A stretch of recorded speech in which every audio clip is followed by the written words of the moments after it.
practice. A physical therapy practice that we work very closely with. Melissa has over 15 years of experience, and we share many patients, a very similar concierge type model in terms of delivering physical therapy services. And we're really excited to have her with us today to discuss daily routines that protect muscle metabolism and mobility. And we will be inserting some nutrition advice through this as well. As I mentioned, my name is Skylar. I own Newberry Street Nutrition, and I have with me today two of my amazing dietitians, Julie Hersey and Coco Oker. Julie Hersey and I go way back. We went to Syracuse actually together to study nutrition. Julie was the lead dietitian for Stop and Shop's market for many years before she came to us. She got her undergrad at Syracuse with me and went to University of Connecticut for her dietetic internship and training. Coco Oker who has also been with me for quite a while. We worked together at Boston Children's. Coco went to BU for undergrad, and I believe Coco BU for your dietetic internship and master's, right? And Coco sees many of our patients on GLP-1s and women with things like PMOS and endometriosis, as does Julie. Julie also works a lot in the functional gut health space. So thank you so much for joining us today, and we are going to jump right in. If you have questions, feel free to put them in the chat. This webinar is also being recorded, so as things come up, you can send a message, but you'll also have access to it when we're done. So I am going to let Melissa take over from here.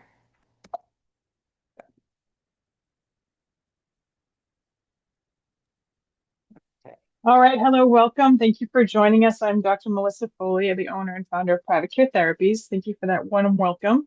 We're going to talk a little bit about longevity today and the roles of building how important a daily routine is into being successful. So we can actually hit the next section and pop down for us. Some of the key points that we're going to go over today are the muscle, the metabolism, and mobility, and how they're deeply connected, and how these small practices that small habits that we can practice can contribute to consistently making these positive changes. Nutrition, exercise, and physical therapy work best together. And you'll see in front of our discussion today, we'll go over some of, the chemical issues that we face, some of the nutritional things we face, some of the physiological things, and how age is directly affected by those things, and why nutrition and physical therapy go so closely hand in hand. And having a good boundary for both of those is going to help you build your future. So this is the triad of longevity. Muscle, metabolism, and mobility work together. They each contribute to the success of the other. So with muscle, we work on your strength, your balance, your function, and it's preserved through resistance training and injury prevention. The stronger the muscle is, and the more reactive the muscle can be to the changes of your everyday life. The metabolism that we engage with is directly influenced by that. The size of the muscle, the blood sugar balance supported by the movement we utilize, and the optimal nutrition. So that requires muscle involvement to be able to tell us what our metabolism is going to look like, which changes as we age. And then mobility is the part that impacts your day-to-day life, right? Can you still do the things you used to do and love? Can you still do them without discomfort or pain? Can you still do them without fear?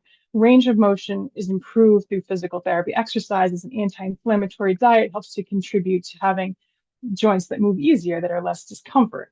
These three things are the triad of longevity. If you keep your muscle and your metabolism and your mobility cohesively working together, then you're going to have better outcomes. This is where the movement's the stimulus, nutrition is a recovery tool, and how PT and dietitian work so well together. So why are we working and specifically talking today about adults over 50? This is the greatest population of change. We are seeing people living longer. We are seeing them doing more exciting things. They're changing their habits. They're embracing new things. They're picking up pickleball. They're hiking. Their life is so much more full and engaging than the life of a 50-year-old 20 years ago, right? So we see all these changes, and we've seen so much more science and so much more data about it. Knowing and understanding the changes of those population and what their needs are helps us to be better clinicians. So let's just go over some basic facts here. We know that up to 20% of bone density is lost in women after the first 5 to 7 years from menopause, and it's 1 to 5% annually for men. In addition to the bone density loss, we also see muscle mass loss, 3 to 5% per decade after 30, if not maintained with strength training. So we're having weaker bones and smaller muscles. There's a 2 to 3 times increase in fall risk the smaller your muscle mass and the worse your balance gets. So muscle, think of muscle like bumpers. The stronger and more full your musculature is, the easier it is for you to rebound from a fall or an accident or an injury, right? So we want to have good muscles to help us with blood flow and vascularity and our balance. Those things go hand in hand. And then the last here is fall, right? So 80% of age-related mobility loss is preventable as long as we work with the correct intervention. And this is where understanding your population and your needs and what those differences are, and a little bit how about the biology affects that, is how we impact that with dedicated intentional training. So how PT supports bone health. So what we've learned in the last few years is that bones respond best to load. Weight bearing and resistance exercises stimulate bone remodeling. It's a process with which the bone rebuilds itself. Physical therapy helps you assess what your individual risk is and identify what the starting points are and helps you build a progressive program from there. So let's just talk about some basic weight bearing exercise. Walking, stair climbing, standing exercises that load the skeleton stimulate bone formation. So doing the things like taking the stairs instead of using the elevator, all of those things encourage the bone to be stimulated and then tell the body to pull in extra nutrients and help thicken the bone because it's going to be used for activity. Okay, teaching the body to be used, a body in motion stays in motion. That's how the body applies strength. Resistance training is the other way to really isolate this. The push and pull of the muscle during strength work signals bone building effects. So if you're lifting something or you're pushing something away, you're pulling at the insertion and the origin of the bone, and the bone gets the feedback and says, well, if I'm going to do this again, I need to be a little bit stronger. So it thickens the bone. It makes the muscles more reactive and it helps you recover faster. Doing this in a safe progression, once somebody understands what your current bone density is and what your histories of fracture are, is going to determine your independence and your fitness level. So this is where the physical therapy component can come in. But loading the bone through weight bearing and doing weight bearing and resistance exercises is the fastest way to build bone health. So strength training is medicine. This is sort of a newish concept. We've been talking about this the last 10 or 15 years, but for a long time, it was long and lean is what people always thought was the way to go. We've learned through metabolism changes in biology that strength actually gives you more safety and ability to do what you need. Having muscle mass keeps you nutrients, keeps you hydrated, and keeps you safe with activities. Strength training is medicine. It's the progression of where we need to be. There's lots of ways to do strength training. You don't have to be overwhelmed. You don't have to go to a gym. You can start off easy. And the fastest way to get that involved is doing something like a resistance band. It's low impact. They're adaptable. They don't take up any space. They can travel with you and they can be utilized in every aspect of strength training. The other thing you can do is just use the furniture around you. So chair squats, it builds knee and buttock strength. It's foundational for balance and fall prevention. One of the number one tests we do as physical therapists is a sit to stand test. Can you get out of the chair without holding on? Do you have to push off the chair surface? This determines for us your fitness and your safety and your ability to adapt to an emergency. If you got up quickly, can you stay up? Those are kind of the things that we watch very closely. And you don't need equipment for that. That's something we can do in your home. Weighted walking. Short walks after meals help to support blood sugar, which, Newbury Street Nutrition is going to talk all about. We know that taking a little jaunt, a lot of people do it for Thanksgiving after a big meal. They get up and take the family walk. There's a reason that feels good. There's a reason you do that.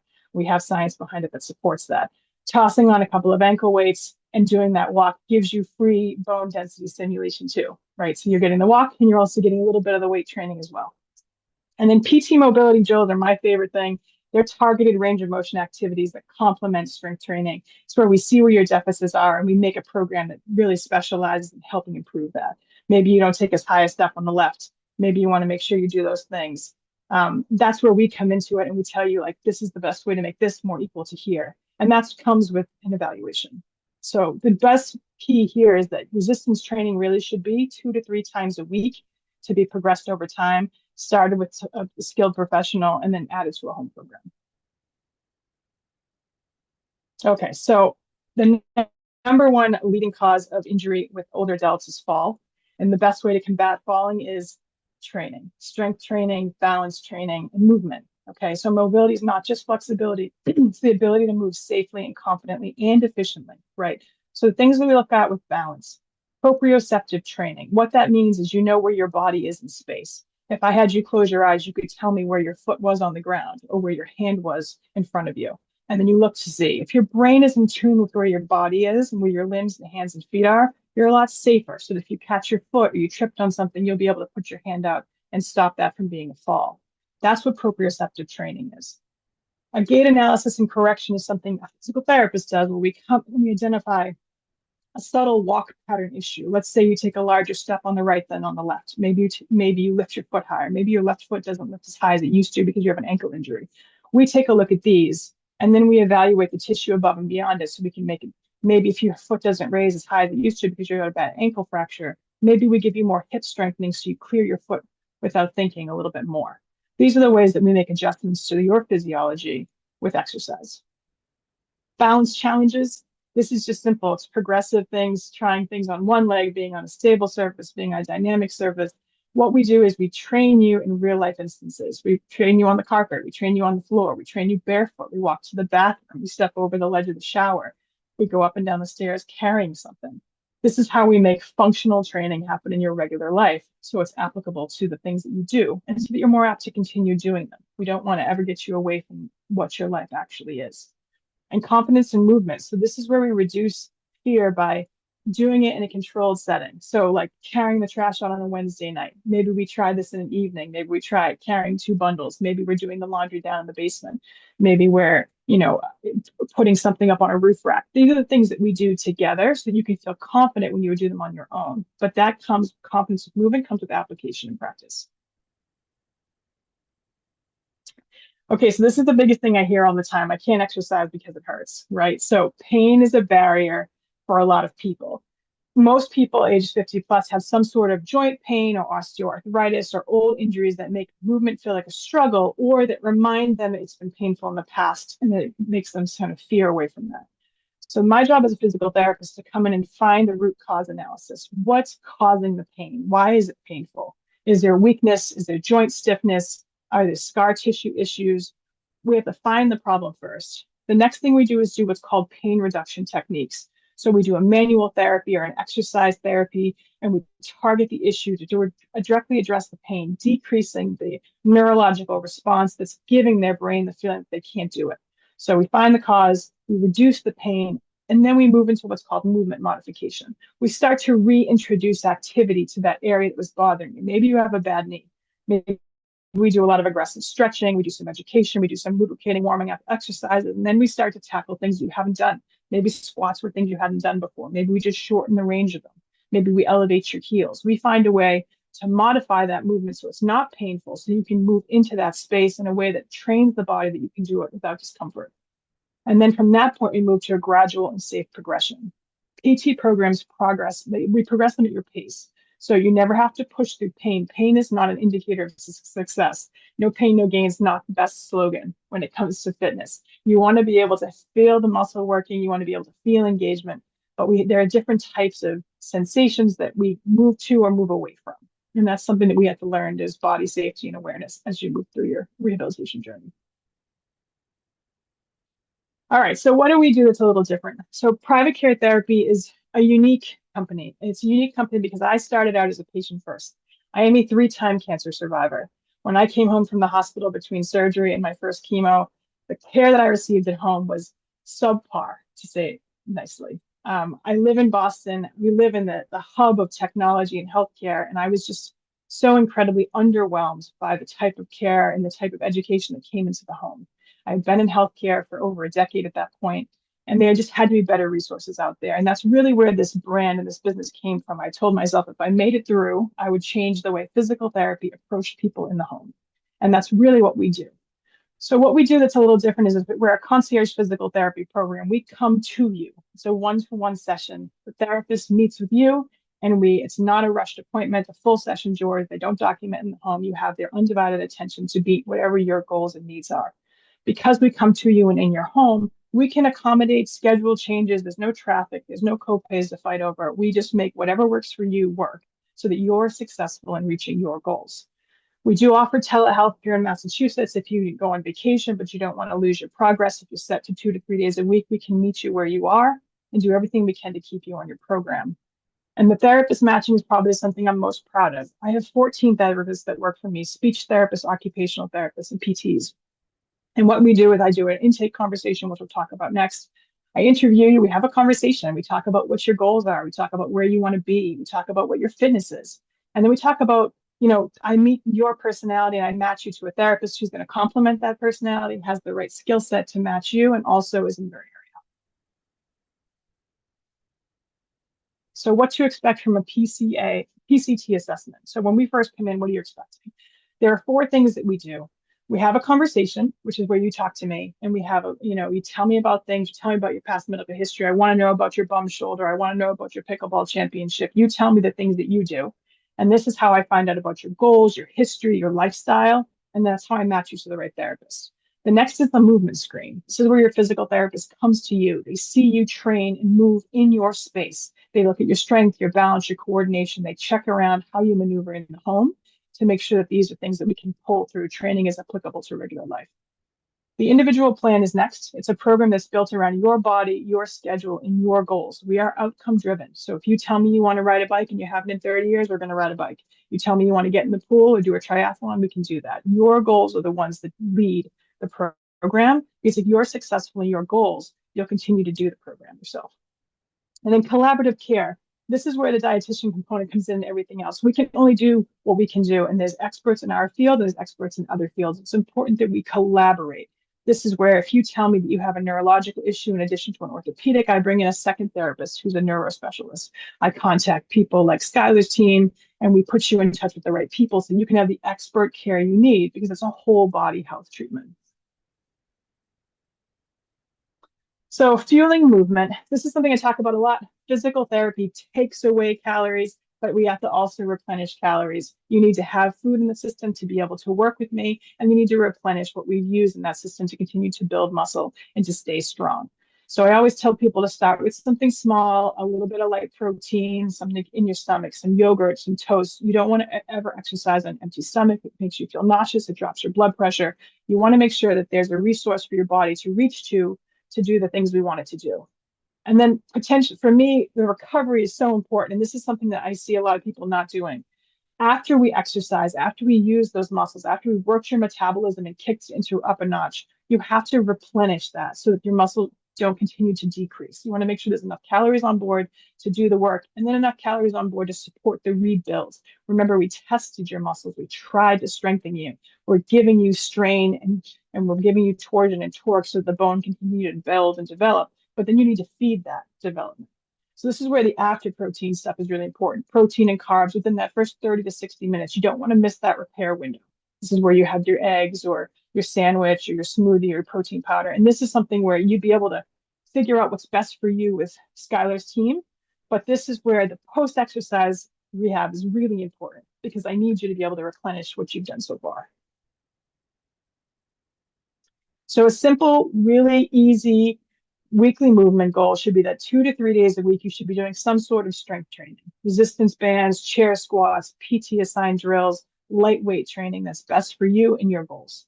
Every day, there should be some component of movement, 10 to 15 minutes of walking, gentle yoga and stretching. Water is your best friend. The more water you have on board, the better your hydration, the more muscle movement you have, the less inflammation, the better mental acuity, your memory improves, your sleep is better. So hydration is so vital to the pre and the post into keeping you moving through your longevity. And then daily nutrition, make sure that you're having protein, you're having the plants, certain fiber-rich things you need, and you're consistent with your bedtime routine. Sleep as important in recovery as anything else. So again, setting up a routine that's manageable. It doesn't have to take up a lot of time, but it is something you can run through your regular day, and also finding ways for making it part of your day-to-day. So you don't have to remove yourself from your start or finish. You find ways to incorporate it throughout your day. And that's where in-home physical therapy is so successful, because we're training you in your space, right? So I'm going to take out the trash today, or I drop the kids off to school. Now I'm going to do my squats, my sit to stands, my therapy work.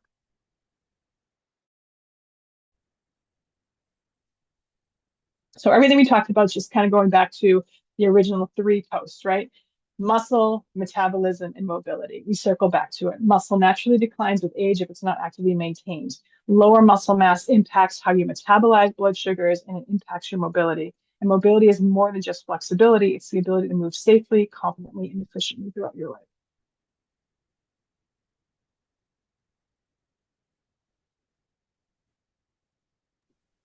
Thank you so much, Melissa. That was so helpful and really got me thinking about patients, parents, myself, kind of the stuff that we can do in the day to day that make a huge difference and that have made a really big difference for our patients. As you said, physical therapy and nutrition and sleep and hydration, all those things really go hand in hand. So thank you so much for covering that.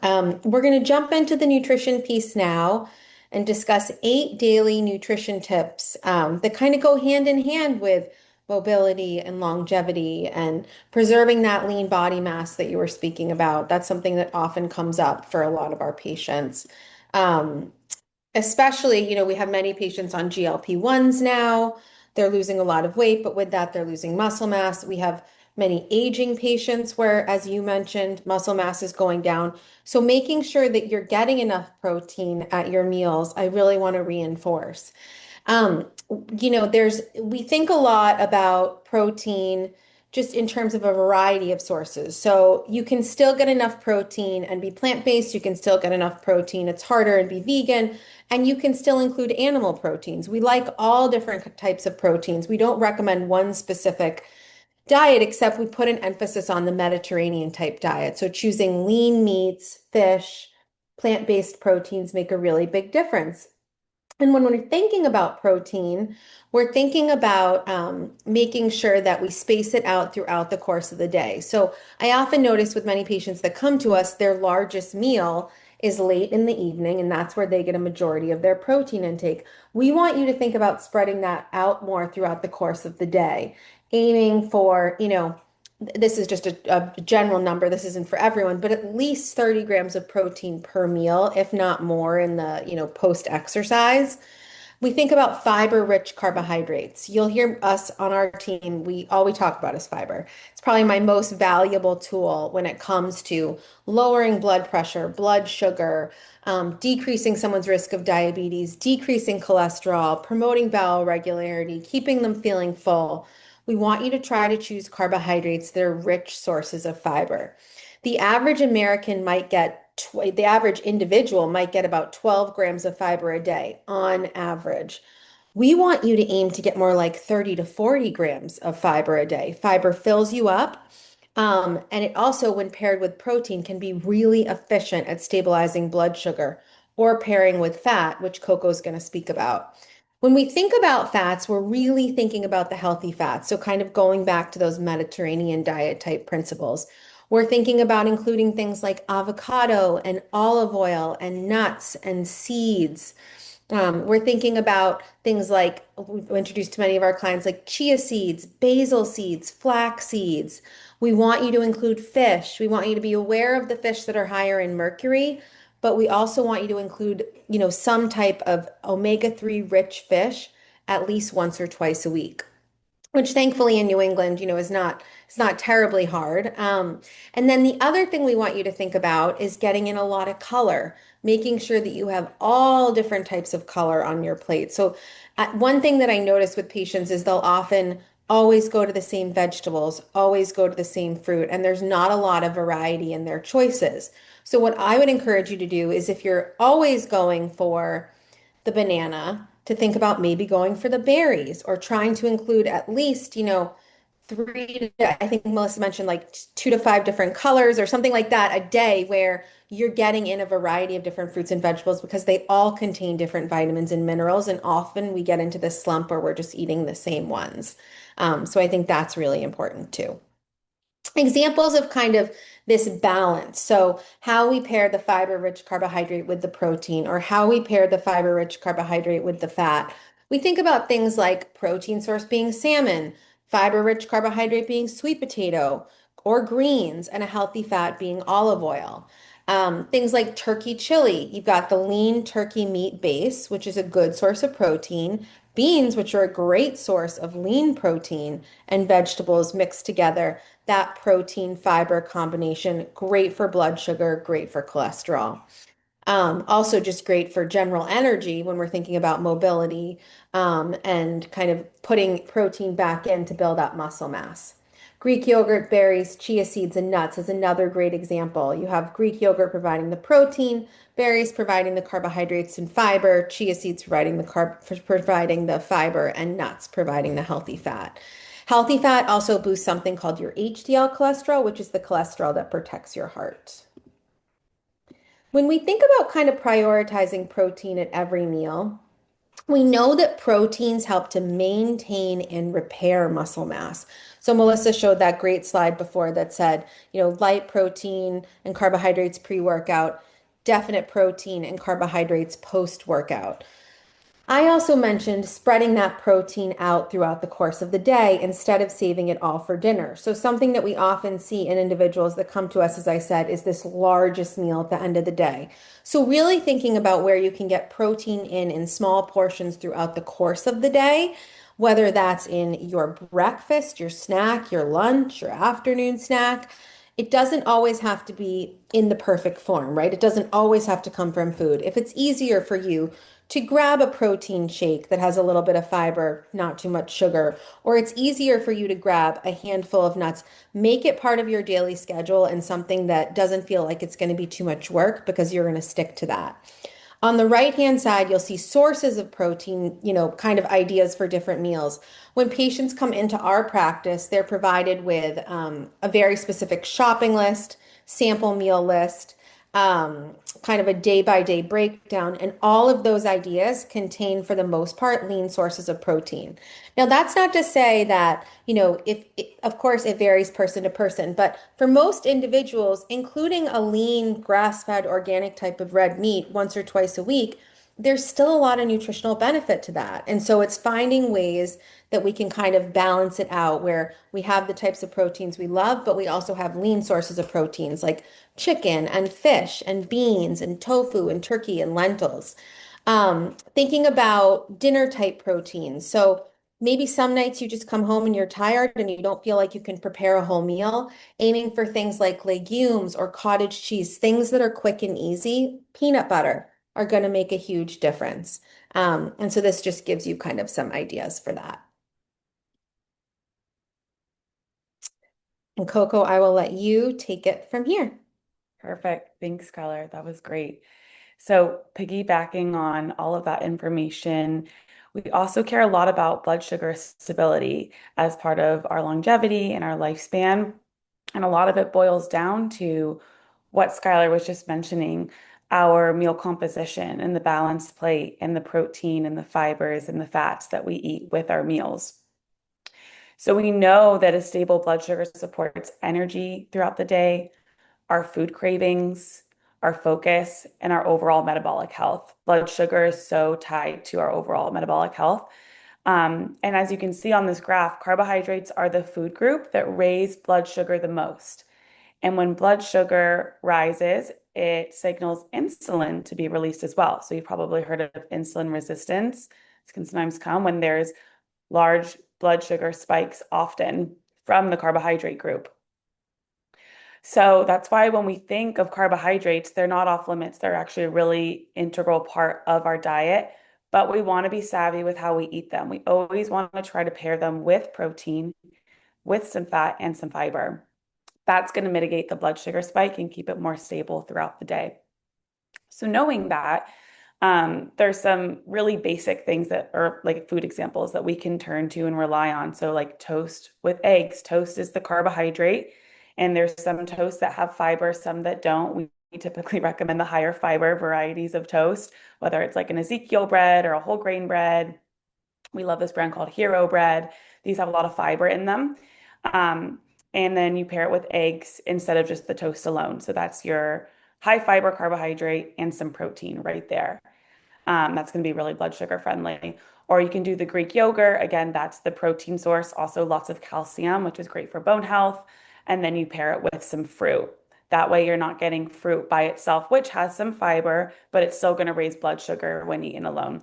Or you can do your oatmeal with some protein powder mixed in or some peanut butter mixed in, some nuts, some berries. Oatmeal is or can be a really fiber rich food, but it's also really carb heavy too. And so we still want to be mindful about how we're pairing in the protein with it as well, because oatmeal alone won't give us a whole lot of protein. Okay. Taking a little break from protein at the moment. We love our protein, but let's talk a little bit about the anti-inflammatory food. So what's kind of helping our body manage inflammation, bring down inflammation after we've stressed it out, either from a workout or our everyday lives. And one of the food groups is the dietary fats, specifically the omega-3 fats. So as Skylar mentioned, that's going to be in the cold water fish like salmon, sardines. It's also in nuts like walnuts, and then chia and flax as well. The other food group that really helps with inflammation is antioxidants. And this is going to be coming from a lot of plant foods like berries, blueberries, raspberries, blackberries, strawberries, the dark leafy greens as well, the cruciferous vegetables like broccoli, kale, cauliflower, and then lots of other colorful vegetables as well. A lot of the colorful red, green, orange, purple, like blueberries, vegetables, and fruits that you see, those are full of antioxidants that help the body manage inflammation long term. And then there's minerals that really help with inflammation as well, one of them being magnesium. Magnesium is great for muscle health and for inflammation. And magnesium is naturally occurring in nuts, it's in seeds like pumpkin seeds, it's in legumes, beans, lentils, and it's also in dark chocolate, and then some vegetables like spinach. And some people take supplements of magnesium as well. So I think it's great to get a mix of like supplement and from um, dietary sources. But if you do a supplement, I would always chat with your dietitian, chat with your doctor too, to make sure there's no contraindications there because it is an electrolyte, a mineral. And then vitamin D and calcium. So these are super important for inflammation as well. Vitamin D, it's fortified in foods. You also get it from the sunlight. Calcium from dairy. A lot of people may need supplementation to get their daily needs for these two vitamins, but they are super important for inflammation as well. So making sure you're getting an adequate amount every day is really important. Okay. And then breakfast. I think Skylar mentioned this earlier. A lot of people going a long day without eating, and then dinner is the main meal of the day. This is the most common thing I see. And I think it's kind of like modern age how we've come to eat. We live really busy lives. A lot of people aren't feeling hunger in the morning. You know, we're starting our day right away, jumping into it without eating or maybe even drinking. Um, but I want you to think about each meal as an opportunity to get all of these important nutrients in, like protein. Say your protein goal is 80 grams a day or 90 grams a day, and you skip breakfast, miss an opportunity, you skip lunch, you missed opportunity. Suddenly it's dinner time and you have to eat 80 grams of protein to meet your body's muscle needs. It's very hard to do that. And that's going to be a huge amount of food. And that can disrupt blood sugar levels. So it's actually really important to think about your day and space out your nutrition so that you can meet your needs, because every meal and every snack is an opportunity to meet your needs and your goals. Um, and so many adults are under eating protein earlier in the day. So breakfast becomes the opportunity to get some protein in, as well as the fiber, the healthy fats, and all of those minerals like vitamin D, magnesium that we were talking about. And a balanced breakfast can help improve energy and reduce cravings later on in the day. A lot of people can get rebound hunger in the afternoons too from not eating, which can result in maybe less healthy food choices or really big meals all at once. And so, breakfast can be really simple too, I think, in the morning because a lot of people are rushed. We don't think we have time to make something, which is true. Most of us don't have time. But keep it simple. You can prepare a yogurt bowl with berries and chia ahead of time or chia pudding. You can do egg bites or a veggie omelet with some toast, cottage cheese with fruit. You can whip up a protein smoothie with some berries, or you can do oatmeal again with some protein powder, nuts, fruit. Keep it really simple. It doesn't have to be a fancy breakfast, just getting kind of those integral pieces into it. Okay, now I'm going to hand it over to Julie, who's going to talk about fueling before and after movement. Thanks, Coco. You're going to hear a lot of similar overlap, of course, between what Skylar, Melissa, and Coco have shared. I'm reiterating the next three tips to land us at tip number 8. So number 6 is fueling before and after movement, which Melissa focused on. I think the biggest thing here, as a dietitian would be saying, is we don't want to exercise under fueled, and we tend to see that a lot pretty much in all populations, but especially as we age, we tend to just be eating less naturally. Our calorie needs might go down a little bit. And so we are under fueling ourselves. So we do want to think of physical therapy as exercise. Well, not everybody always thinks. You're moving the body, you're recovering, you're using it to repair. So you're burning energy. So you want to think about having something light. And here's where you really want to make sure you stick to something that's considered like a safe food. Again, I come from the digestive world. So I'm sure you have had experience of trial and error of food having like garlic, something fried or spicy, and then trying to go exercise. So having foods before you exercise that are definitely, trial and error at times, but you definitely don't want to do that if you're going into any high intensity exercise. So be cautious of the portions of foods, especially for things like fats. So here's where just pairing together simple light meals. An easy one we always used to say was like a slice of toast with peanut butter. Kind of gives you that nice rounding out of having a light protein in the peanut butter and then having some carbohydrate in the toast.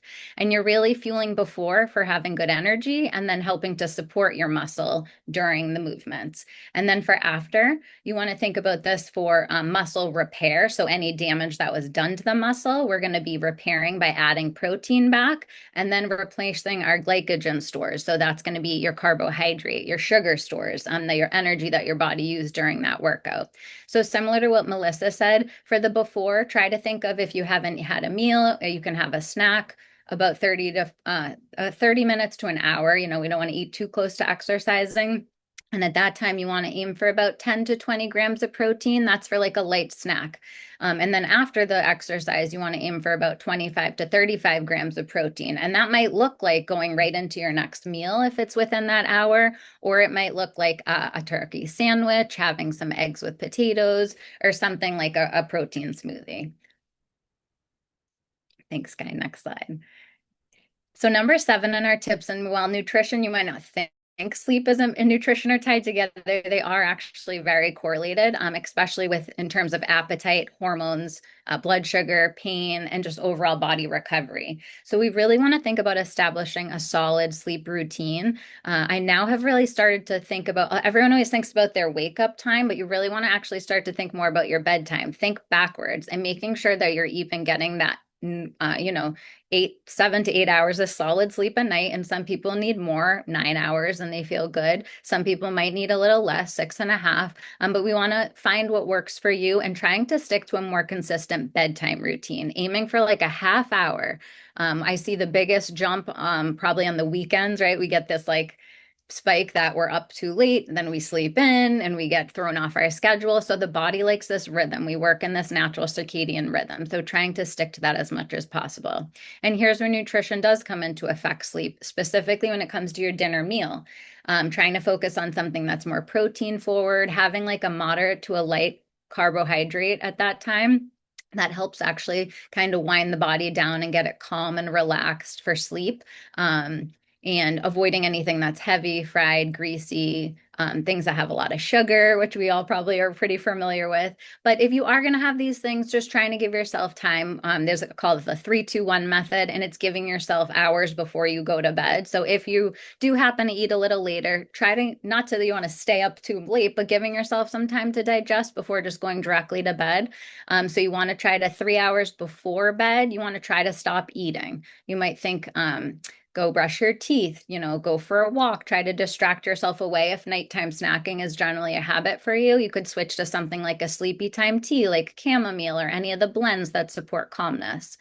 And then 2 hours before, you want to try to pick calm activities as well. And this is where things like gentle stretching, meditation, deep breathing, yoga can come in.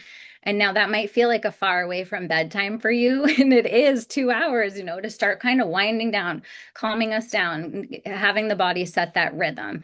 I like to say if you ever have gone camping and the sun starts to go down like at 8, 7, 8:30, you're going to bed. We're following the rhythm of the day. And so this is where the last one, an hour before bed, having no screens or wearing blue light blockers, trying to limit anything too stimulating, that's going to be counterproductive to us having a restful sleep. And then if we think about, there are some supplements that are great for sleeping, and some minerals, specifically magnesium is a good one because it's calming and relaxing. So that seems to be a good one, to helping with sleep, specifically magnesium glycinate. So that's sometimes good to start at bedtime, having about 30 minutes before bed to help have that nice solid falling asleep and then staying asleep. So tip number 8, and this the last one, is just optimizing our hydration, which I'm sure everyone is tired of sometimes hearing, but as we age, our thirst needs will weaken the signals that our body gets. So our kidneys can be less efficient at conserving water. Certain medications can change how we feel thirsty. So the moral here is trying not to wait till you're thirsty to drink. We don't want to wait till we're dehydrated to then try to rehydrate. It's much more easier if we're intentionally hydrating throughout the day gradually, similar to like thinking about getting your protein through the day and trying not to sit and chug a whole water bottle at once. We do want to think about giving our body these needs gradually throughout the day. So a good tip is always in the digestive world, I say, making sure you start with a glass of water just to wake up your body first thing in the morning. And from there, you can think about adding things to make it more fun, like if you need a little lemon, so different fruits to infuse, cucumber, any herbs like mint to make it something more palatable. But keeping a water bottle nearby, a favorite cup you like, buying a new bottle, like whatever it's going to take to get you excited about drinking it. We talk a lot more about electrolytes too, and that can be appropriate, but you can also just start noticing what the color of your output is. If it's pale yellow, our urine, it generally suggests adequate nutrition. We just want to think if we've had any supplements or medications that might affect the color prior to, not to panic, but just to watch your pattern through the day, and aiming for adding in those electrolytes if you think they're appropriate, especially if you generally have like really low blood pressure, working out, excessive sweating, it's a hot and humid day. Just doing a pinch of salt. You don't have to go get fancy packets, like even doing just some pinch of salt and a squeeze of lemon juice or a little squeeze of fruit juice in your water is giving you some of that natural electrolytes. So about 80% of our hydration is going to come from intentionally drinking water, and then the other 20% is going to come from foods. So we can think about like yogurt, soup, and all of our fruits and vegetables as naturally giving us extra hydration that can add to our goal for the day. I'm going to throw it back to Coco here to talk through some barriers, and we'll skip through a little bit just to save time for questions too. Thanks, Julie. Okay, as we all know, we've probably all run into so many barriers when we're trying to make a change, specifically health related. And so these are some common ones that we see, and these are some of the solutions that we kind of talk to our patients about all the time. And one of them is I don't have an appetite, which happens a lot as we age, or if we live busy lifestyles, appetite tends to go down. So the solution for that would to try smaller, more consistent meals. A meal can be a lot smaller, but trying to have it a little bit more consistently. And this might be soups, soft proteins, smoothies. Portion can make a really big difference in our ability to have that meal and get it in. Another barrier is if you don't cook a lot or don't enjoy cooking or you aren't able to cook much. There's a lot of really great ready-to-eat proteins and healthy foods out there, whether you do a rotisserie chicken or some canned salmon, or you get some frozen vegetables, or pre-cut produce. There's lots of grocery stores that offer that, or meal delivery. Whatever is kind of accessible to you, we can help you troubleshoot and find solutions so that even if you don't cook, you're still having a nutritious meal that's meeting your needs and helping to support your goals. Healthy eating feels overwhelming. I think this ties the first two together as well. If you don't have an appetite or you don't really like to cook or can't cook, how are you supposed to feel like you can eat healthy? But it's definitely possible. I think when we think about eating healthy, there's also our mind goes a lot of places. There's lots of things we think we can do to be healthy, and that's true, but I would start with one anchor or one habit that will anchor you, whether it's having protein at your breakfast or, as Julie said, having a glass of water in the morning. That initial change will get you going and build momentum over time. And so I would just focus on like one thing at a time. And before you know it, you may have kind of solidified 3 or 4 healthy habits, and you're already eating healthier or living a healthier lifestyle or meeting goals that are helping you improve your lifestyle. And then having low energy or tired. This is so true, especially as we age, we have less energy or we feel more fatigued. So pairing gentle movement with enough fuel. So making sure you are hydrated, because if you're dehydrated, you will feel a little bit more fatigued and sleepy. Making sure you're eating enough to sustain good energy levels, eating earlier in the day, and also preparing meals again that don't require too much energy.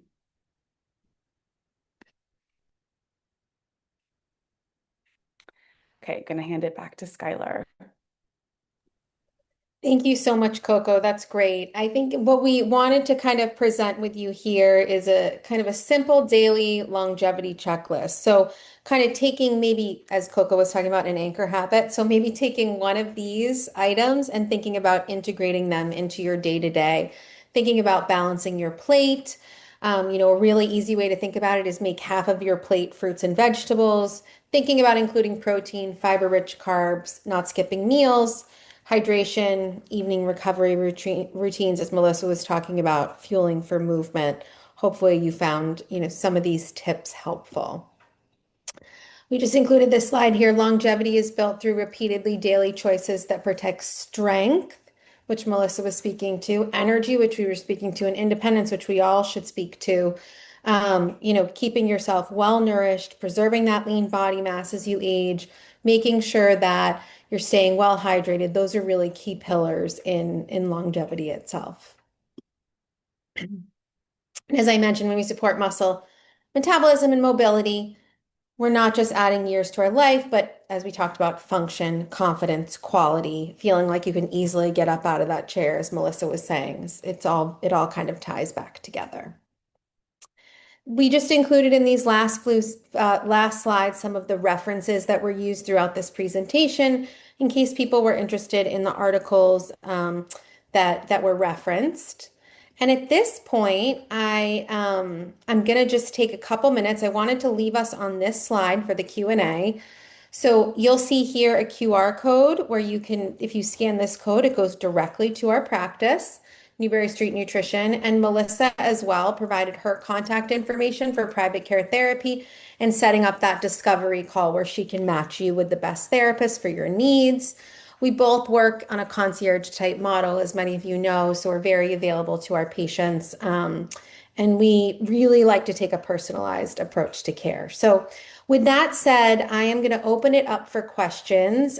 Cam, I want to just hand it to you for a second. I'm not sure if any have come through in the chat, but if you want to share those, we can start to tackle those, or if folks have questions as well, whatever's easiest.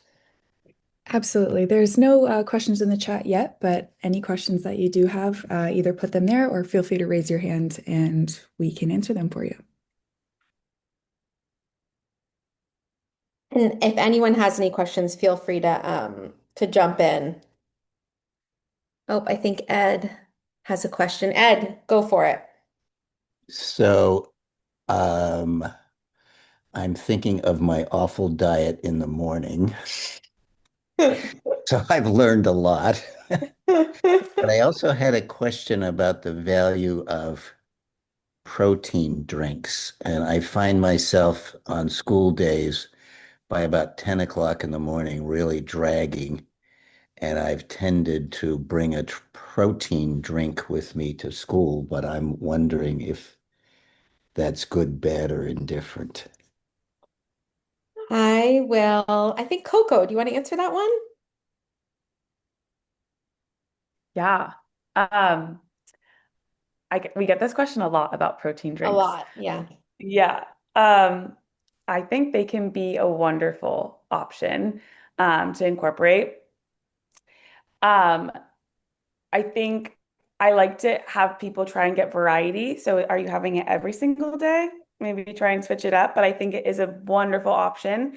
And one thing to be mindful about with the protein drinks specifically is a lot of them are just protein with no carbohydrate in them. And that's intentional for a lot of brands. I don't know if you know the brand that you drink if you want to share it, but a lot of them are carbohydrate free. So I'm often coaching my patients to maybe add a carbohydrate to pair with it to make it a little bit more complete, whether that's like an apple or a banana or a kiwi or a pear, some fruits and berries, having it with the shake just to make that breakfast a little bit more well-rounded to sustain a little bit better energy levels.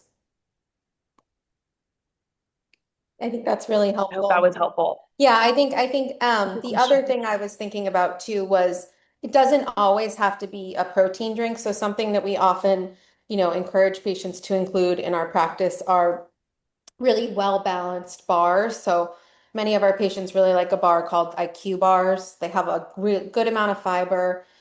They have a decent amount of protein, but again, it's that combination that's really going to stabilize blood sugar. But I think that that's a great question. And I think we're most likely to stick to the things that are the most convenient and work into our lifestyle. Yeah, So if that's something that works and you notice yourself dragging, that's really helpful and great. Okay, I feel better because I do both. Good, excellent. Perfect. Melissa, I had a question for you. When sure. thinking about just kind of like, you mentioned the quick screening tool of like being able to come up out of a chair as being like a Mhm. decent indicator. Are there other things that people can do at home that would just give them like a pretty good sense of kind of their fall risk or, how well their muscles are performing and balance and things like that? Yeah, absolutely. So some of the tests that we do, the timed up and go, is when we get out of the chair and we take a little walk, we turn around, we come back to it. How able are you to get out of your seat, go to a destination, quickly turn around and return? Sometimes it's the turn that takes people out. Sometimes it's the returning back to the seat. That's the challenge.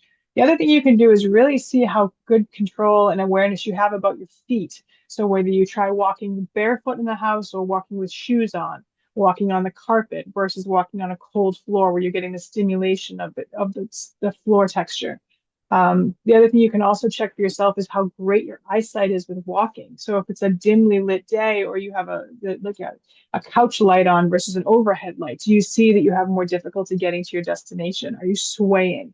Do you find yourself reaching for furniture? So that's a way for you to do your own sort of check-in to see like how much do I rely on my vision, how much do I rely on my proprioception, the feeling in my feet, and how much do I rely on my inner ear to know where I am in space. Those three things are really important to balance and coordination and knowing where your body is in space. Once you have an awareness of where you're supposed to be, you can stay in that position. When you have an awareness that's been changed, our vision starts to change as we get older. We don't like to drive at night sometimes. The low lighting is more difficult to navigate in. That's where we really have to spend time focusing on strengthening the other components, making sure your inner ear is really stable and that your proprioception, your awareness of your foot in space is really honed in so we can compensate for the lack of vision. That's really helpful. That's great. Thank you so much for that. I was going to suggest if anyone too just want to ask questions, they can throw it in the chat if they don't want to turn their video on too and ask any questions. Oh, and I do see some questions in the chat. Okay. Cam, do you want to ask those questions? Absolutely. So we just got one in. My mom participates in a light exercise class offered through 60 Plus Community. My attempts to schedule PT appointments for her to address pain and tightness in her knees post-op have fallen on deaf ears, as she's convinced exercise with weights is sufficient enough. Do you see physical therapy and gym sessions going hand in hand, or is one preferable over the other for post-op pain and recovery? This is a great question. It's really great because what we end up doing is we slip into these routines. And like, Ed just told us we're victims of this. I'm a victim of this myself. Flexibility and strength training are very important and they do different things. Flexibility allows for your body to be pushed to the end of what it's comfortable doing. A flexible person is a person who bounces and rebounds. A person who's got decreased flexibility is someone more likely to tear or fracture because there isn't that rebounding material there to be able to support you. So flexibility in addition to strength training, should go together. Strength training by itself decreases your flexibility if you don't do both together. They have to work together. You want to lengthen the muscle to its full length and then train it in its full length. If you train it in a shortened length, it'll stay short. And then you lack that range of motion. Then that knee replacement is not as successful and that hip replacement doesn't work as well. You need to go to the full range capable of each joint and then strengthen in that range, lesser at the beginning point, stronger in the middle, and lesser at the end point. So they should go together and they should be friends, and they should often, in this case, if we have pain, then going to see a specialist like a physical therapist who can combine strength training and flexibility into the same program is going to make them most successful. Gym, you can do PT in the gym, you can do PT in the home, but they should work together. That's great.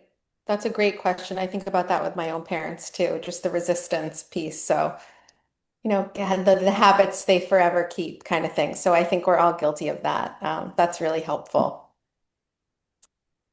I wanted to share too, thinking of Ed, if you are computer savvy, we have clients log on Chronometer, and I was going to say it's hard to have nutrition assessments without a dietitian, but one thing we can offer is just if you log in a sample day of what your typical meals are look like, and you can kind of get a general idea of what your calorie goals. You're welcome to email us. We can send you that resource or the website, but it's called Chronometer, and it's like a free food journaling system. You can just go on, similar to MyFitnessPal, Spark People. You might have heard of these apps before, but sometimes just food journaling and logging can show you a lot about yourself. And then from there, or you bring them to us and we can help show you areas of improvement and things to work on. But that's kind of a great tool to use to learn patterns and get some data on what you're typically eating. That's great. Yeah, we use that a lot with clients, just the kind of seeing those key protein, carbs, fats, fiber. It's wonderful. Were there any other questions in the chat that anyone had, or any last minute questions before we conclude today? I Kim, just oh, go Cam put ahead. Go ahead, Jules. Cam put their chronometer link in the chat. So if anyone wants to Oh, click on great. it and just to check it out, it's there. Perfect. Wonderful. Well, thank you all so much for coming today. I really appreciate your time. I hope that you found this helpful.